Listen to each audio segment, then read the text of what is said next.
کیا خاک مٹاؤ؟ تم کیا سمجھتے ہو اسلام کسی محلے کا مذہب ہے؟ نہیں، کسی ایک بستی کا دین ہے؟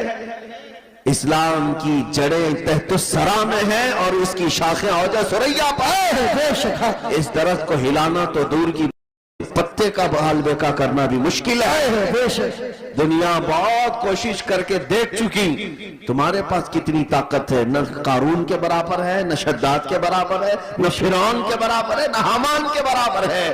بڑی بڑی طاقتیں آئی لیکن دین حق کو کبھی نہ وہ مٹا سکی تھی نہ مٹا سکیں گی۔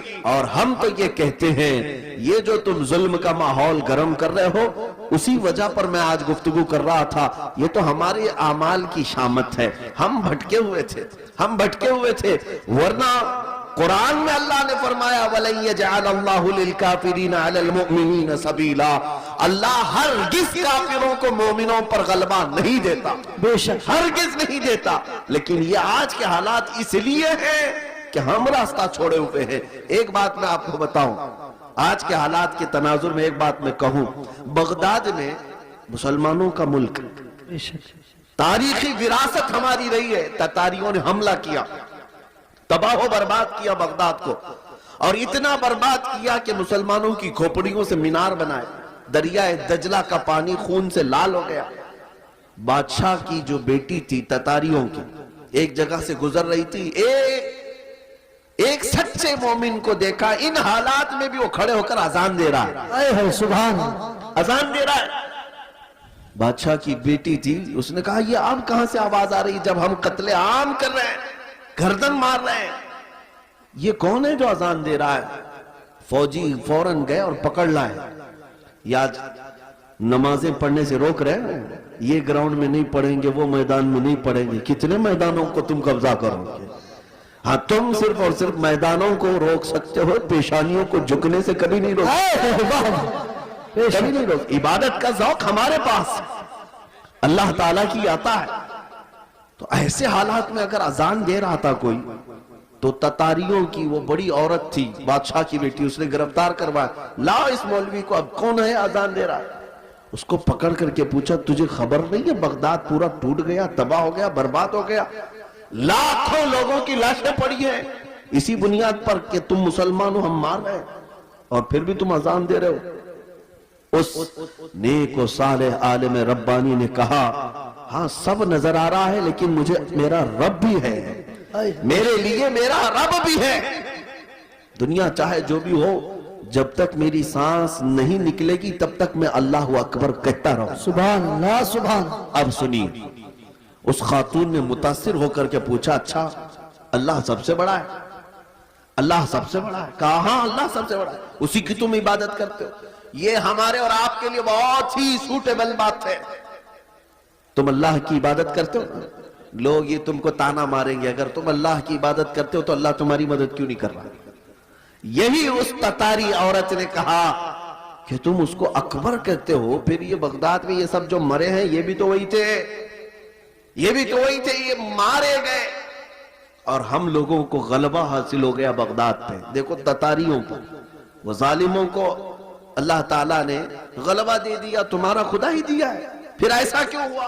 پتی کی بات سنیے، اس عالم دین نے کیا کہا کہ اے خاتون میں تجھے ایک مثال بتاتا ہوں، تم نے دیکھا ہوگا کہ بھیڑ بکریاں پالنے والا کوئی چرواہا بکریاں لے کر کے چلتا رہتا ہے، راستے پر چلتا ہے، ہوتا ہوگا نا آپ کے یہاں بھی ریوڑ، جی جی، بکریاں چلتی رہتی ہیں، لیکن بکریاں پالنے والا ساتھ میں کتا بھی پالتا ہے۔ بے شک بکری اور کتے کا کیا لینا دینا، کون سا تعلق ہے؟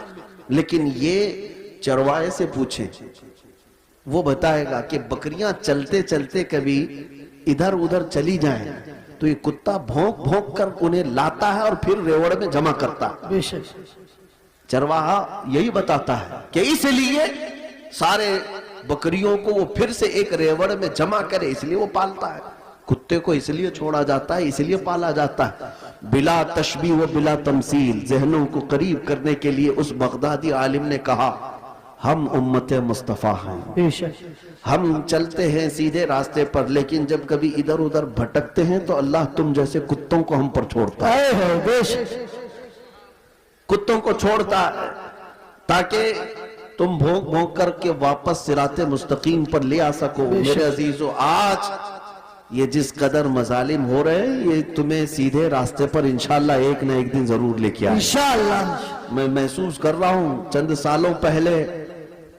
सालों पहले हर जलसे में लब्बैक या रसूल अल्लाह का नारा तो नहीं लगता था, लेकिन जालिम कुत्तों ने जब भौंकना शुरू किया तो अब फिर हमारा हर बच्चा लब्बैक कहने लगा।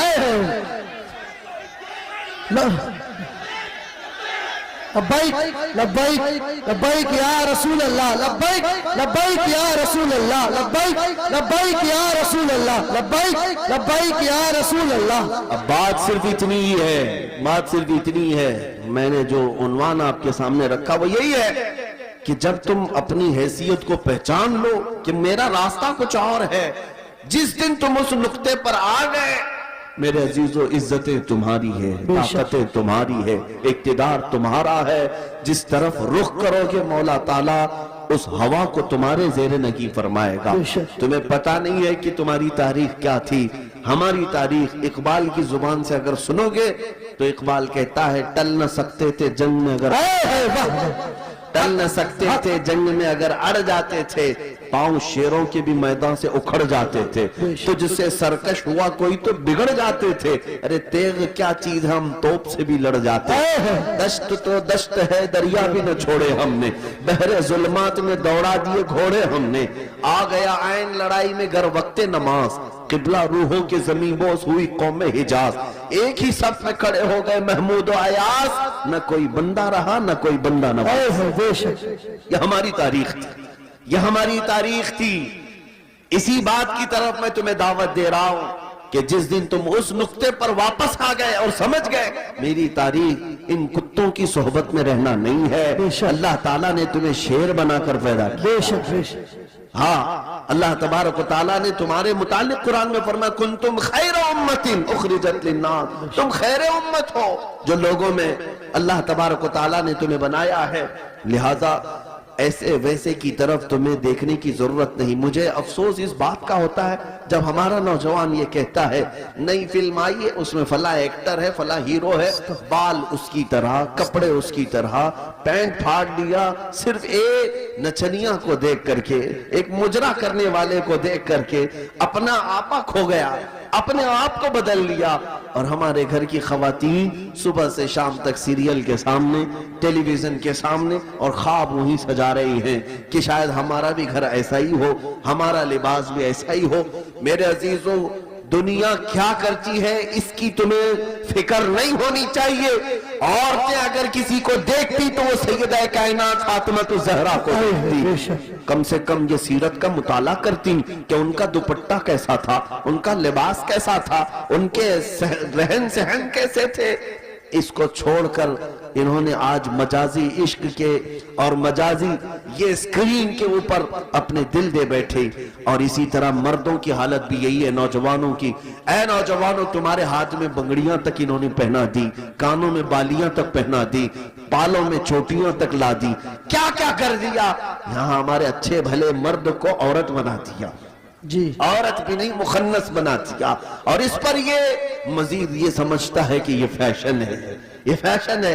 अरे इधर से उधर से फाड़ करके पहनने वाला, नंगा घूमने वाला अगर फैशन ज़दा है तो फिर कुत्ता और भैंस बैल बकरी ये ज्यादा फैशन ज़दा है, क्योंकि वो तो कपड़े ही नहीं पहनते। अगर नंगा होना ही फैशन है तो जानवर सबसे बड़े फैशनेबल है। मेरे अजीजों, जंगली दुनिया को न देखो, जो जंगल राज बनाना चाहती हो उनको ना देखो। अगर तुम्हें जिंदगी के ईमान के मजे लेना है तो मदीने वाले की तरफ नबी बच्चों के ईमान कब के तबाह हो जाए। एक स्कूल के एक किताब मेरे पास लाई गई थी, काफी साल हो गए, जिसमें चौथी या पांचवी की या तीसरी की, उसमें इंग्लिश में एक पोयम थी जिसका मतलब ये होता था कि खुदा कभी कभार उतरता है, इंग्लिश में गॉड उतरता है और बीच पर नाचने वालियों को गौर से देखता है, कभी वाइन पीता है, नाउज़ु बिल्लाहि मिन ज़ालिक। ये बचपन के उन दिमागों में अगर ये चीज जाए, मैं किताब तलाश करता रहा, मुझे नहीं मिली। किसी साहब ने कहा था कि कोई टीचर ये पढ़ा रही थी स्कूल में, अगर यही सारे मामलात रहे तो मेरे आका की वो हदीस भी सादिक आती, कुल्लु मौलूदिन यूलदु अलल फितरा व अबवाहु युहव्विदानिही औ युमज्जिसानिही औ युनस्सिरानिही। हर पैदा होने वाला बच्चा इस्लाम की फितरत में पैदा होता है, लेकिन उसके माँ बाप उसे यहूदी बना देते हैं, ईसाई बना देते हैं, या आग का पुजारी बना देते हैं। आज यही तो हालात है। तुम्हारे घर का बच्चा तो ईमान पर पैदा हुआ था, लेकिन तुमने किसी और की गोद में डालकर कब के उसे काफिर बना दिया। और नबी पाक सल्लल्लाहु तआला अलैहि वसल्लम ने यह भी फरमाया, क़यामत के करीब एक जमाना ऐसा आएगा तुम पर, सुबह तुम मोमिन रहोगे, शाम में काफिर हो जाओगे। रात को मोमिन सोओगे, सुबह काफिर उठोगे। मैं सोचता था ऐसा कैसे हो सकता है। मेरे अजीजों, दुनिया ने इतने हथियार भी तुम्हारे पास रख दिए हैं, तुम्हें खबर भी नहीं होती। तुम गाने सुनते सुनते सो रहे होते हो, कई कुफरिया कलमात उसमें आते हैं। रात को तो ईमान वाले थे, सुबह सुन करके काफिर हो चुके।